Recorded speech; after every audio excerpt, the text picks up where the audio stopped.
Continuous tayo. Lalim.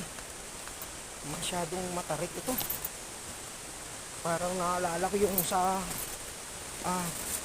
Hulugan Falls. Ganito kalalim yung mga daanan doon. Oh. Yan o, pansin nyo sa likod ko. Yung dinaanan natin, sobrang taas. Patay tayo nito mamaya pag akyat nito. Mas mahirap pala ito.